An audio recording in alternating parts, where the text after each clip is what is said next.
What's up, y'all? It's Chris here to talk about next weekend's doubleheader on HBO. There's a lot of events going on next Saturday night.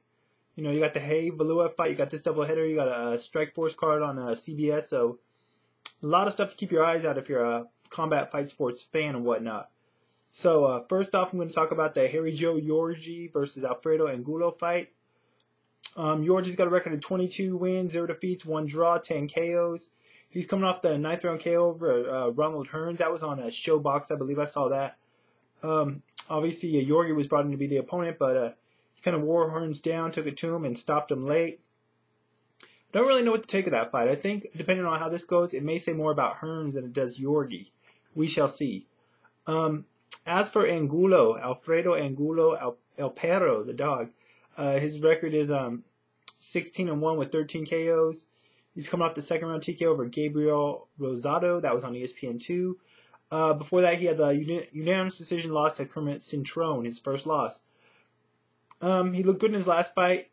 Maybe a little bit earlier with stoppage, but he was dominating Rosado in the first 2 rounds of that fight. It was just a setup comeback fight for him to look impressive after the Cintrone loss.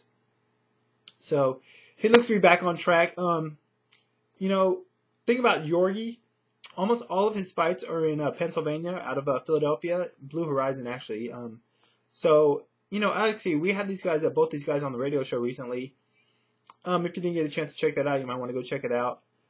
And I asked him, you know, about fighting in Philadelphia and stuff. If that's why he's a opponent, if that's why he's overlooked, he kind of addressed it. But I do think that his level of opposition in the past may not have been as high because he has fought exclusively in Pennsylvania. He is now being trained by Jack Lowe, Kelly Pavlik's trainer, so he does have a new trainer, or Jack Lowe's assisting with his training, so we'll see how that works out for him. I'm sure it's probably going to be beneficial. It's not going to be anything bad for him, I would imagine. As for Angulo, you know, like I said, he looked good in his last fight. The Cintrone loss, he looked really bad. I mean, he looked like himself, but I guess he was sick going into the fight. That's what the rumor was. That's what the word was. He didn't look himself, but I mean, credit to Cintrone. Cintrone definitely outboxed him throughout the fight. Cintrone just used a smart game plan, you know.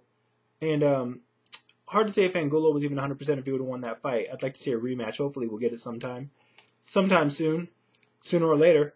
But as for this fight, I just think that Yorgey, from what I saw from the Hearns fight, and you know, once again, like I said, I don't think they're trying to get Angulo beat again. His handlers, nor HBO, who's one of the fighters they're trying to showcase. I think Yorgey's style plays in perfectly in Angulo's. They both kind of just come forward and like to trade. But I think in that department, I think Angulo is better. I think Angulo is stronger. Higher work rate. Angulo, man, that's one thing about this guy. I've noted before that he has similarities to Antonio Margarito, and one of those being his come forward style and his ability to get hit and keep marching forward, which isn't necessarily a good thing. I mean, eventually that caught up with Margarito, but also his work rate. Angulo just throws a lot of punches. You know, I think he'll definitely trouble with more technical boxers in the future. But in this fight, I think it should be tailor-made for him. So I think it'll be a pretty entertaining fight while it lasts. But I see Angulo getting let's say a mid to late round stoppage between maybe 6 and 8, something like that. And what should be a good lead off to this event. All right, next up, main event, interim WBC light heavyweight title fight. The rematch, Bad Chad Dawson against Glen the Road Warrior Johnson. Chad coming in with a record of 28 wins, 0 losses, 17 knockouts. He's coming off the back-to-back wins over Antonio Tarver. Before that, he had the win over Johnson, Glen. Glen, record 49 wins, 12 losses, 2 draws with 33 KOs. He's coming off the win over Daniel Judah, which was on ESPN2. Pretty easy fight for him, easy work, kind of just, you know, staying busy. If you haven't seen Glen Johnson, don't be deceived by the record. The guy's got a lot of bad breaks along the way. Despite all the losses, the guy's a top-tier fighter, top-notch, not one to be taken lightly.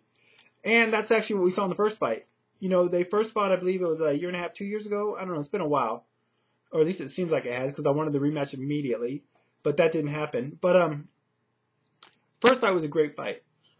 Chad Dawson was definitely winning early, outboxing Johnson, using his speed advantage, using his youth advantage, doing a lot of good movement. You know, Chad was just a much faster fighter. He's a little bit technically sharper, a little bit, not hugely, but he just used his advantages to his advantage. That makes sense.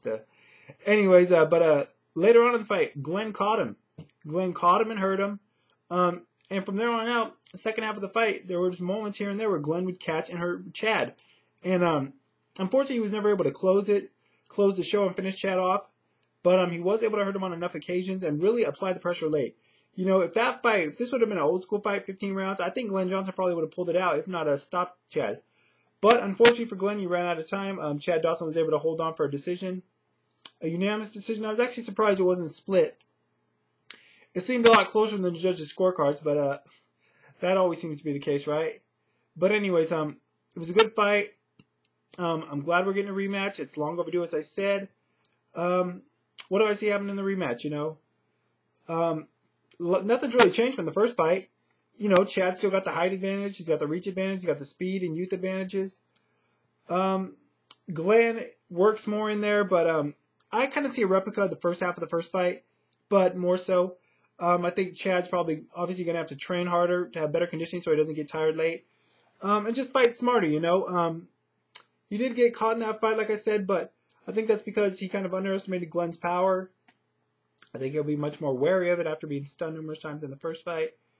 And, you know, I just think he'll box more, you know, try to keep the fight in the center of the ring more and try from getting trapped against the ropes or against the corners.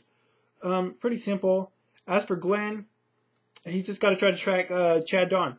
He's got to try to counter him. You know, whenever Chad gives opportunities, he's got to try to catch him with the counter and hurt him if he can. He's got to go to Chad's body. He's got to try to get to the body to slow Chad down. That's going to be something that could definitely benefit him later in the fight.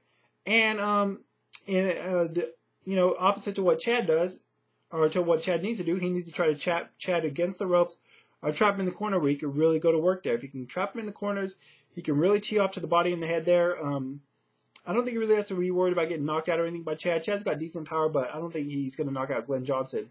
So that's definitely what Glen needs to do. He just needs to track the guy down, work his body, hope he can wear him down. And, you know, I don't think he's going to knock Chad out if he wins, but I think he can hurt him again possibly. And if he does, just capitalize on it more successfully than he was able to do in the first fight. How do I see the fight going? Like I said, I think it's going to be a replica of the first half of the first fight. I think Glen's going to try, but I just think that Chad's going to get a decision here. I think he's just going to box smart and box safe. Hopefully it'll be as competitive as the first one was. We shall see.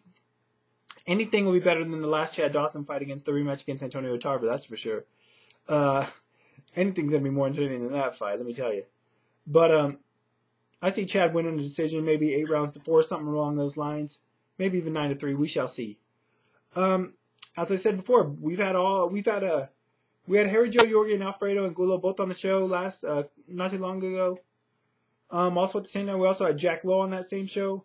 We also had Glen Johnson on recently, so be sure and check out those shows if you didn't get to check them out already. The website, therewillbebloodfightshow.com. I'll put links over in the information part. Also, check out our partners at istandandfight.com. Those shows are really good, you know. Yorgey and Angulo got to have a little dialogue back and forth. Jack Lowe talked about training Harry Joe Yorgey. And Glen Johnson's interview on the show that he was on was just a great interview. I mean, he was on for about an hour and just answered a lot of questions, not just about this fight, but about his career. I mean, Glen Johnson's just a very gracious, humble fighter and gave a great interview. So, like I said, if you didn't get to check those out, make sure you go back and do it. I think they'll be well worth your time. Probably back on Sunday to talk about this fight. We'll see. Like I said, there's a lot going on next weekend. So, but until then, y'all, I'm out of here. Enjoy the fights. I know I will.